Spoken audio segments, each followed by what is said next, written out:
So we're going to show a mount based choke called the cross choke, made famous by Hodger Gracie. We're also going to show an armbar transition if they try to defend the initial grip that you get from it from S-mount.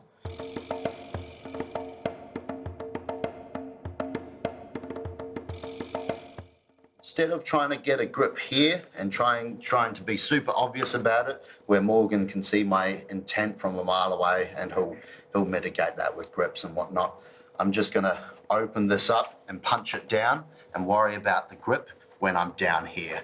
So I can make a first, like you want to be careful with that. So I just have a loosely formed hand that I punch down, and then I worry about the grip when I'm down here, and that way it makes it faster, less telegraphed, and yeah, you can worry about a deeper grip as well. So from here, I'm turning the palm up into supination, getting that blade of the forearm of the radial bone into the neck, because that's part of the choke. So palm up, blade of the radial bone into the side of the neck, and then from here I'm going to attach my elbow towards his sternum and flex my wrist slightly, so I've developed a good tension there. If I'm being mean or authoritative, I'm going to attach the weight of my torso onto my elbow. So I've got a direct line of pressure from my core to the floor, and he just happens to be in the middle of it. From here, I walk this around. A lot of people make the mistake of just going for it, super loose, and I don't control that bilateral collar on the neck. So I really got to open up that side of the neck. So that's why I like to go around and really lock that elbow onto the masseter muscle, the masseter being the jaw muscle.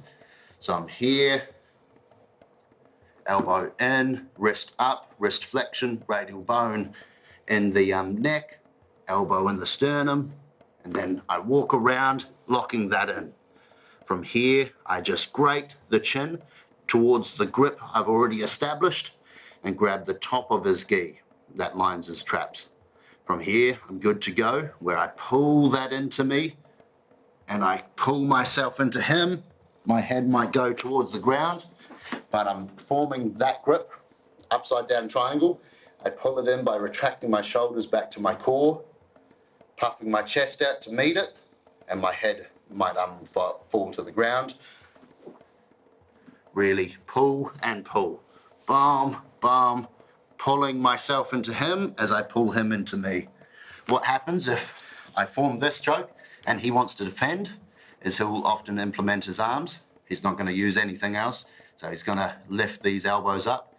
I can capitalize that by moving my knee up on the side that I have the grip, and then from there I trail this heel back.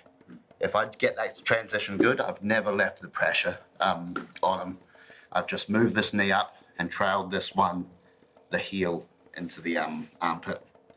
From here, I've solidified a good narrowing of his shoulders, so he can't really off-balance me with his shoulders. There's no movement possible.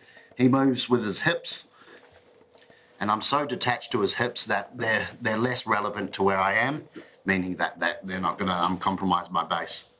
From here, I'm going to use this, still keeping that cross grip. I'm grabbing here and going towards the outside of my far knee. From here, now that I've secured this arm, which we're attacking, I can let go of this, post by the hip, and what I like to do is rotate to face my hand. So adding a bit of rotational value to his shoulder joint. I'm internally rotating him towards my hand. From here, I can slice this up, which is the nice way, and then hip in, creating the armbar. If I want to do the mean version, I get that on the other side, and I just walk my leg back, cranking the neck and further isolating the arm away from the shoulder. Pop. Boom. Thank you.